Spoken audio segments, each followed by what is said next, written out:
अब हम फाइंड करते हैं electric field due to a short dipole at any point E due to a short dipole at any point। Actually जब हम short dipole की बात कर रहे होते हैं तब चार्जेस हमारे लिए इंपॉर्टेंट नहीं है, क्योंकि अगर आप देखो, मैं फिर से रिपीट करूंगा, -q प्लस q चार्जेस हैं, ये एक डायपोल फॉर्म करते हैं दोनों चार्जेस। हम यहां पे फील्ड जब देखते हैं, एक्सियल लाइन पे हमने देखा था field E that came out to be k into 2p by r cube. तो इंपॉर्टेंट हमारे लिए P है, जबकि P बनता है Q और इस डिस्टेंस से। तो सपोज ये डिस्टेंस है D, तो P की वैल्यू हो गई QD। तो हमें अलग अलग चार्जेस और उनके डिस्टेंस से मतलब नहीं है, बल्कि उनके प्रोडक्ट से मतलब है।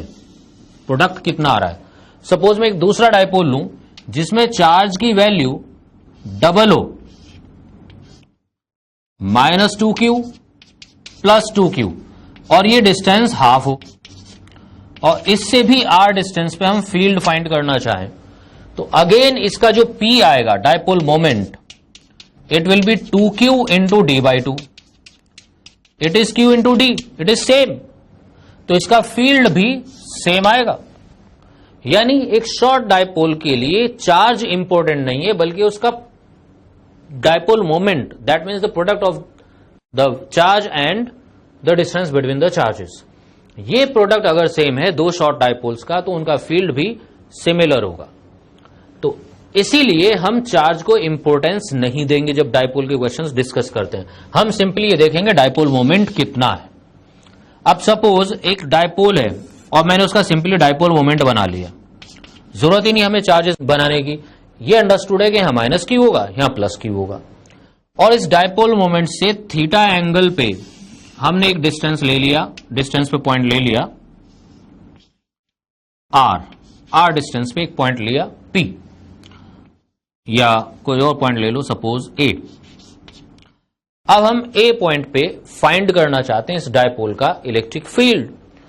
क्योंकि ये डायपोल मोमेंट एक वेक्टर क्वांटिटी है, हम इसके कंपोनेंट कर देते हैं। एक कंपोनेंट ले लें हम इस लाइन के अलोंग और एक इसके परपेंडिकुलर, दैट मीन्स इस लाइन के अलोंग और परपेंडिकुलर। ये लाइन जो इस पॉइंट को डायपोल से ज्वाइन कर रही है।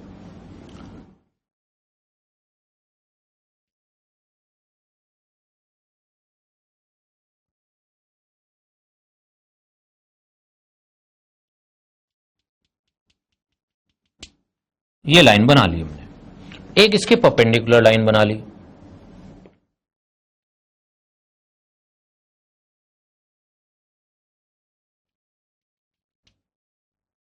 मैं सिंपलिसिटी के लिए ये डायग्राम यहां बना देता हूं। ये है डायपोल मोमेंट, एक लाइन हो गई ये, और एक लाइन इसके परपेंडिकुलर हो गई। ये एंगल थीटा है, इसको हमने एक्स एक्सिस और इसको वाई एक्सिस ले लिया। P का एक कंपोनेंट एक्स एक्सिस के अलोंग होगा और एक वाई एक्सिस के अलोंग होगा। इसको मैंने लिखा Px और इसको लिखा Py। Obviously Px will be equal to P cos theta and Py will be equal to P sin theta. अब हम इस डायपोल को रिप्लेस कर सकते हैं इन दो डायपोल्स से। कौन कौन से? Px और Py।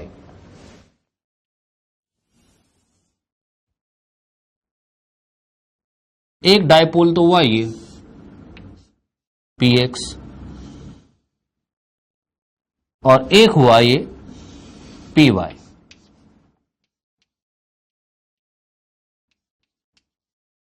और हमें फील्ड फाइंड करना है यहां एक पॉइंट पे। तो अगर हम सिर्फ Px को देखें, ओनली Px, इसे आप चाहो तो अंडरस्टैंडिंग के लिए अलग बना लो ऐसे, दिस इज Px।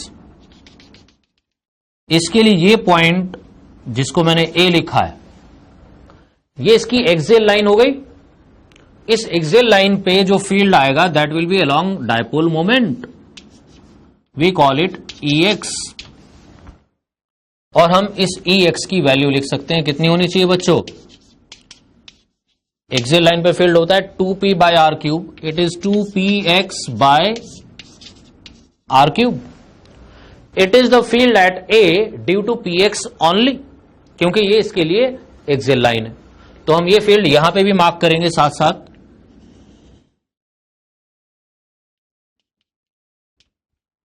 अब अगर हम पी वाई को देखें, ये वाला डायपोल, इसको भी अलग से बना लेता हूं मैं अंडरस्टैंडिंग के लिए। It is P Y. इस डायपोल के लिए ये पॉइंट, ये इसका यहां पॉइंट है ए, ये इसके लिए perpendicular to the dipole moment हुआ, दैट मीन्स इक्वेटोरियल लाइन। और इक्वेटोरियल लाइन पे फील्ड होता है डायपोल मोमेंट के ऑपोजिट। अच्छा एक बात और, कुछ बच्चे कंफ्यूज हो रहे हैं कि मैंने यहां एंड पे बनाया हुआ है, यहां बीच में दिखा दिया। यहां पे देखो, यहां पे बीच में से था पॉइंट सेंटर से, और यहां एक्सेस बनी हुई, यहां मैंने एंड पे दिखा दिया। It is no problem. Reason ये है कि डायपोल का साइज ही हम नेग्लेक्ट कर रहे हैं, तो ये एरो आप इधर बना दो, इधर बना दो, बीच में बना दो, देयर इज नो इश्यू, इसकी कोई प्रॉब्लम ही नहीं है, क्योंकि डायपोल का साइज नेग्लिजिबल है, it is very small in size. तो ये डायपोल मोमेंट का जो एरो है, आप ऐसे बनाओ या ऐसे, उससे कोई फर्क नहीं पड़ेगा। तो ये इसका इक्वेटोरियल लाइन हुआ, और इस पे जो फील्ड आया वो होगा ऑपोजिट टू डायपोल मोमेंट, क्योंकि इक्वेटोरियल लाइन पे जो फील्ड आता है वो डायपोल मोमेंट के ऑपोजिट आता है। तो ई वाई जो होगा, इक्वेटोरियल लाइन पे फील्ड होता है के पी बाय आर क्यूब, और यहां पे पी है पी वाई। अब इन दोनों फील्ड्स को मैं यहां कंबाइन कर दूं, ये ई वाई हुआ। तो इस एक्स कॉम्पोनेंट और वाई कॉम्पोनेंट दोनों के हमने फील्ड्स मार्क कर लिए, और जब फील्ड्स मार्क कर लिए तो हम रिजल्टेंट फील्ड बता सकते हैं।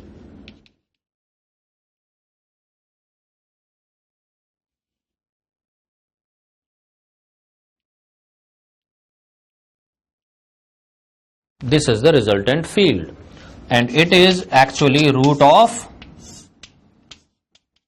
EX square plus EY square। EX और EY ये हमारे पास है, यहां पे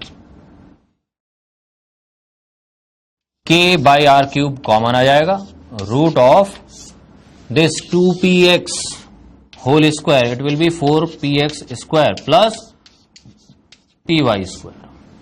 px और py की वैल्यूज ये है हमारे पास, ये पुट कर सकते हैं हम वहां पे। k by R cube root 4p cos theta whole square plus p sine theta whole square. K P by R cube, you can easily check, it will come out to be 1 plus 3 cos square theta. This is the electric field due to a short dipole at any point. Any point means at an angle theta r distance away. और ये field जैसा वहां diagram से हम देख सकते हैं, it is somewhat like this. It is making an angle, suppose alpha, with this line r. हम ये अल्फा भी यहां से फाइंड कर सकते हैं।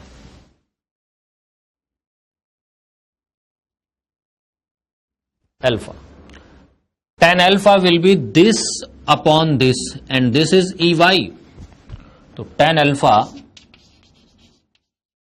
Is E Y upon E X. तो आप इन दोनों को डिवाइड करोगे, पी वाई अपॉन 2px, और उनकी वैल्यूज पुट करो।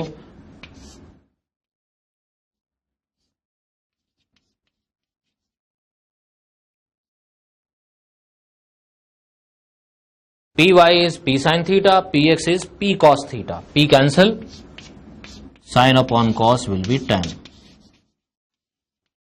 सो this is the result, that means एक डायपोल का फील्ड एट एनी पॉइंट जब हम फाइंड करेंगे तो उसकी वैल्यू हमारे पास है ये kp by R cube into 1 plus 3 cos square theta whole root, और उसका जो एंगल है इस आर वाली line say that will be half tan theta. इस तरह से ये हम फील्ड और उसकी डायरेक्शन बता सकते हैं। इसको हम फर्दर अगर अप्लाई करें एक्सियल लाइन इक्वेटोरियल लाइन के लिए, क्योंकि जनरल फॉर्मूला आ गया हमारे पास, सपोज हम इसकी एक्सियल लाइन पे फील्ड फाइंड करना चाहते हैं डायपोल की, तो थीटा कितना हो जाएगा एक्सियल लाइन के लिए? It will B 0। जब आप इसको यहां टर्न करोगे तो ये पॉइंट यहां आ जाएगा इसके सामने। अगर मैं बनाऊं तो यहां बना के देख सकते हैं, ये डायपोल है, एक्सियल लाइन पे यहां पॉइंट ले लिया हमने, पहले हमने एंगल लिया हुआ था ऐसे थीटा, तो इस पॉइंट को जब आप यहां लाओगे तो थीटा कितना हो जाएगा? 0। थीटा को 0 डालो यहां, cos 0 will be 1, it will B 1 plus 3 4 का रूट हो गया आएगा 2, तो यहां जाएगा 2p बाई आर क्यूब, और ये रिजल्ट हमारे पास है कि एक्सियल लाइन पे field k into 2p by R cube होता है। सिमिलरली अगर इक्वेटोरियल लाइन के लिए लें, इक्वेटोरियल लाइन आएगी यहां पे डायपोल की, तो थीटा हो जाएगा उस केस में 90, तो थीटा जब 90 डालोगे यहां cos 90 विल बी 0, cos 90 0, तो kp बाई आर क्यूब, तो ये डायपोल का फील्ड इक्वेटोरियल लाइन पे आ जाएगा। तो this is how we find the electric field due to a short dipole at any point. तो ये फॉर्मूले हमारे हुए डायपोल के।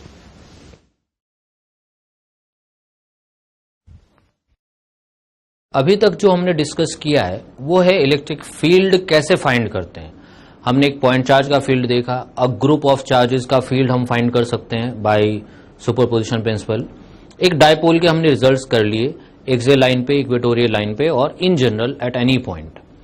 अब हम डिस्कस करने जा रहे हैं effect of electric field. Electric field क्या करता है, उसमें से पहला पॉइंट है a point charge in an electric field. एक single point charge electric field में जब होगा तो देखो, अगर कहीं पे इलेक्ट्रिक फील्ड गिवन है, सपोज ये E है एट एनी पॉइंट, और यहां पे हम एक चार्ज रख दें, तो इस चार्ज पे जो फोर्स आता है वो आता है QE। ये वही फॉर्मूला है जो आपने पढ़ा है E के लिए F/Q इलेक्ट्रिक फील्ड के लिए। Q को हम इधर ले आए और इससे हम कुछ कंक्लूजन अब निकालेंगे। अगर चार्ज पॉजिटिव है तो फील्ड का फोर्स देखो, यहां अगर प्लस आएगा इसकी जगह पॉजिटिव होगा तो E और F सेम डायरेक्शन में होंगे। दैट मीन्स पॉजिटिव चार्ज पे जो फोर्स आएगा वो फील्ड की डायरेक्शन में आएगा, और अगर ये माइनस होगा तो ये आ जाएंगे ऑपोजिट। तो मैं कंक्लूजन लिख देता हूं, अगर किसी जगह पे ऐसे इलेक्ट्रिक फील्ड है और यहां पे हमने एक पॉजिटिव चार्ज रख दिया तो इस पे फोर्स फील्ड की डायरेक्शन में आएगा, और अगर नेगेटिव चार्ज रख दिया तो फोर्स फील्ड के ऑपोजिट आएगा। In both cases the magnitude of force is given by this formula. आप मॉड लगा दो यहां, mod Q into E। That means आप पॉजिटिवली कैलकुलेट करो विदाउट एनी साइन, लेकिन डायरेक्शन आप मार्क कर सकते हो according to the sign of the charge. इस पे एक तो कॉमन सा क्वेश्चन होता है कि एक चार्ज को हमने होल्ड कर लिया इन इलेक्ट्रिक फील्ड। सपोज कहीं पे एक इलेक्ट्रिक फील्ड है अपवर्ड डायरेक्शन में, किसी रीजन में अपवर्ड इलेक्ट्रिक फील्ड, और आपको कहा जाए a charge particle is held stationary in an electric field. This charge is held stationary. तो इसका मतलब यह होता है कि इसके वेट को, इस चार्ज पार्टिकल के वेट को इस इलेक्ट्रिक फील्ड ने होल्ड किया हुआ है, इलेक्ट्रिक फील्ड के फोर्स ने। और इलेक्ट्रिक फील्ड का फोर्स होता है QE। तो सिंपल सी चीज है, QE is equal to mg, and definitely weight तो वर्टिकली डाउनवर्ड होता है, the force due to electric field must be in upward direction. अब फॉर एग्जाम्पल ये चार्ज नेगेटिव होता, अगर आपको फिर से कहा जाए charge is held stationary in an electric field and this charge is negative, तो एक बात तो क्लियर है कि वेट तो डाउनवर्ड ही होगा, और इलेक्ट्रिक फील्ड का फोर्स, इसे बैलेंस करने के लिए हमें चाहिए अपवर्ड, क्योंकि वेट को बैलेंस कराना है तो फोर्स अपवर्ड चाहिए. Since the charge is negative then the electric field must be in downward direction. क्योंकि इलेक्ट्रिक फील्ड नेगेटिव चार्ज पे अपने ऑपोजिट फोर्स लगाता है. इलेक्ट्रिक फील्ड डाउनवर्ड है तो इसके ऊपर जो नेगेटिव चार्ज के ऊपर जो फोर्स होगा फील्ड का वो ऑपोजिट टू द फील्ड होगा अपवर्ड डायरेक्शन में. तो कुछ क्वेश्चंस तो बच्चों ऐसे होते हैं जिसमें सिंपली वेट को बैलेंस कराना है. आपको दोनों ही बार ये लिखनी क्यू ई, इस केस में भी Q is equal to M G, लेकिन आपको फील्ड देखना है साइन के अकॉर्डिंग, क्योंकि फोर्स एम जी को बैलेंस करने के लिए फोर्स रिक्वायर्ड है अपवर्ड डायरेक्शन में. तो जब फोर्स अपवर्ड डायरेक्शन में रिक्वायर्ड है, नेगेटिव चार्ज है, तो फील्ड डाउनवर्ड होना चाहिए. कुछ क्वेश्चंस इस पे ऐसे होते हैं कि जैसे ये इलेक्ट्रिक फील्ड का जो फोर्स है it is a constant force, तो इसको काइनेमेटिक्स से रिलेट करा देते हैं.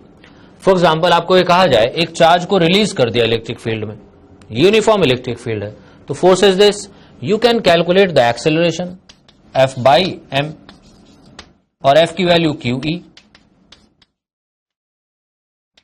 जब आप ये कैलकुलेट कर लोगे एक्सेलरेशन, उसके बाद इक्वेशंस ऑफ मोशन है. आपसे पूछ सकते हैं टी टाइम के बाद कितनी वेलोसिटी होगी, या इतना डिस्टेंस ट्रैवल करने के बाद कितनी velocity. You can use equations of motion, v is equal to u plus A T etcetera. इसी बेसिस पे एक 2 डायमेंशनल केस बना देते हैं. कहीं पे आपको दिया होगा कि electric field suppose vertically upward direction में है, uniform electric field,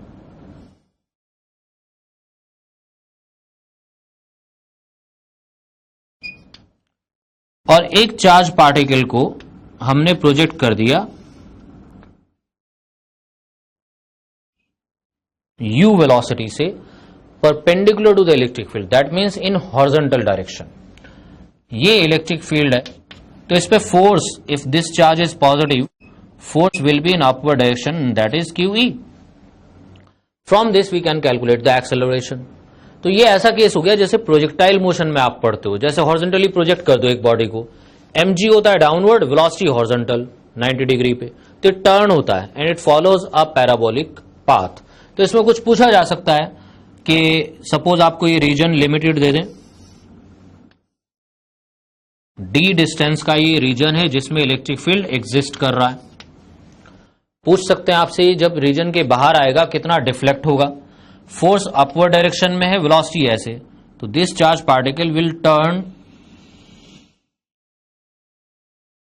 this way, और जैसे ही इस रीजन के बाहर आएगा उसके बाद तो ये सीधा ही जाना है ऐसे, इट विल नॉट टर्न. तो ये जो डिफ्लेक्शन फाइंड करना होता है y, इसके लिए हम वही x और y कंपोनेंट अलग अलग लगा देंगे. Motion along x axis, motion along y axis. क्योंकि एक्सेलरेशन सिर्फ y डायरेक्शन में है, इस केस को मैं डिस्कस कर रहा हूं यहां पे. ax acceleration in x direction is 0 and ay it is force upon mass. तो जब आप x मोशन लगाओगे that means motion along x axis,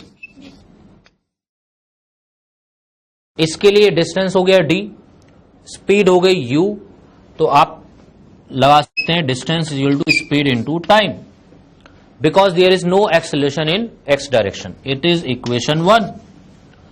similarly y direction में जो मोशन है उसके लिए आप लगाएंगे for y motion, initial velocity in y direction is 0 because initially the velocity is in horizontal direction. तो ये अलग अलग कंपोनेंट में लगा रहे हैं बच्चों हम. x मोशन में वेलोसिटी u है and it is constant, y direction में वेलोसिटी का कंपोनेंट 0 है, और ay is there, it is qe by m. So we can find using second equation s is equal to ut plus half at square. S will be y, uy is 0, half acceleration is qe by m into t square. It is equation 2.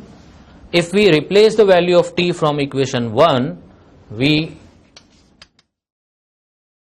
from 1 and 2, y is half qe by m, and to t is d by u whole square. It is qe d square divided by 2m u square. This is y, deflection. One important point of this y is it is proportional to q by m. This q by m is known as specific charge. Specific charge. Now we will consider dipole in uniform electric field. That means P in E. अगर हम एक dipole को uniform electric field में रखें,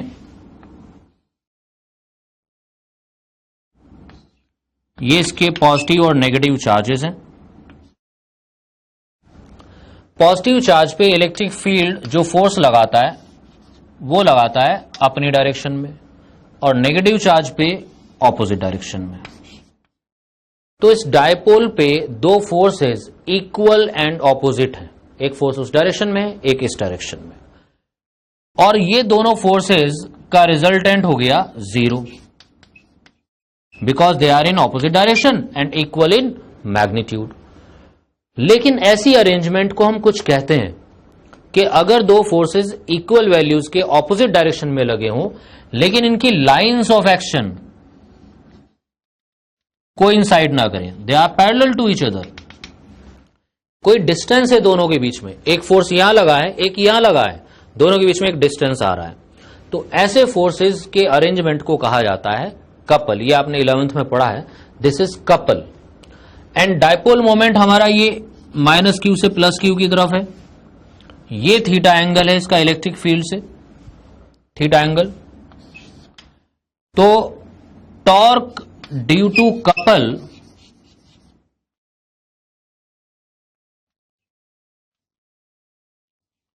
जो हम पढ़ते हैं वो क्या होता है? फोर्स, कोई सा एक फोर्स ले लिया, magnitude of either force into perpendicular distance between them. This is the perpendicular distance, R perpendicular, and this is the distance between the charges. Let it is d distance. तो हम यहां triangle से r perpendicular upon d लिख सकते हैं. It is how much? This upon this sin theta. तो हम इस r perpendicular की वैल्यू यहां पे डाल सकते हैं.